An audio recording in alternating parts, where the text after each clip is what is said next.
It's been a topic that has divided Australians, and tomorrow New South Wales will become the latest state to bring in a total phone ban in public schools. While some are welcoming the change, others aren't in favour of the strict new rules.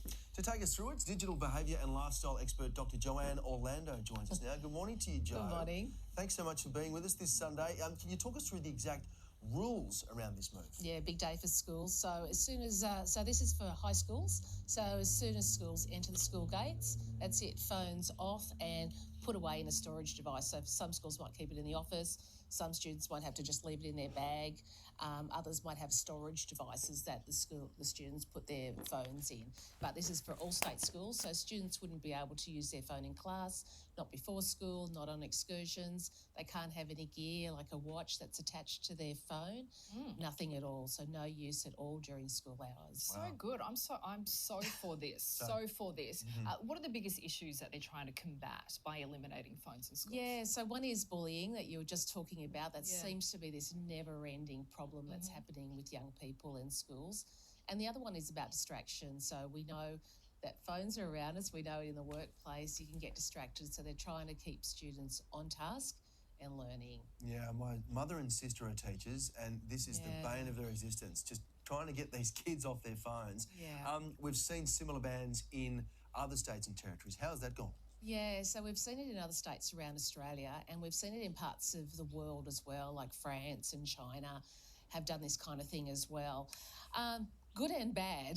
So there's not a lot of evidence here in Australia to show that long-term it's working, and not a lot of evidence overall, in fact. So places like New York have had the ban in place, but now they've overturned it because it was causing a lot more problems than it was worth. So what happens is normally, you know, everyone's pretty positive at the beginning of the ban. Students are on board. Yeah, it's a great thing. But we find over time that the novelty wears off, and it can lead to quite a bit of tension in schools where students are resisting handing in their phone or handing in a fake phone, keeping their real phone in their bag. And it can lead to kind of a deterioration between teachers and students, like, you don't trust me. You know, we had to use our phones in COVID, but now you don't trust me to use my phone. So there's a lot of kind of emotional, kind of political issues around it as well, which can make it difficult. Will New South Wales be enforcing this ban differently to other states where it maybe hasn't worked so well? Well, pretty much the same way. It's just this all-out ban. It's up to the schools to work out kind of the finer details of storage. But I found over time that there's a little bit of flexibility that kind of comes in when teachers want to use a phone. Students perhaps want to take photos of notes and things like that. So that flexibility seems to come in naturally.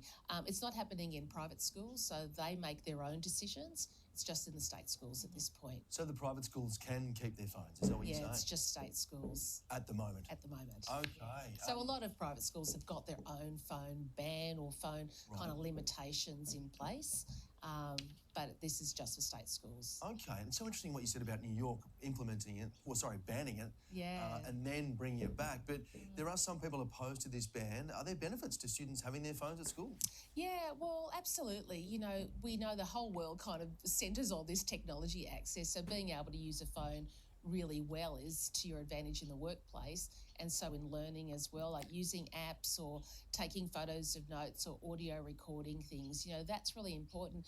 And I think now that AI is coming into schools as well as of next year, we really need to think, how are students actually using these devices in ways that really benefit their learning? So it's kind of, it makes sense that phones are banned, but in other ways it doesn't make sense that phones are banned because the technology space is so big and complicated now.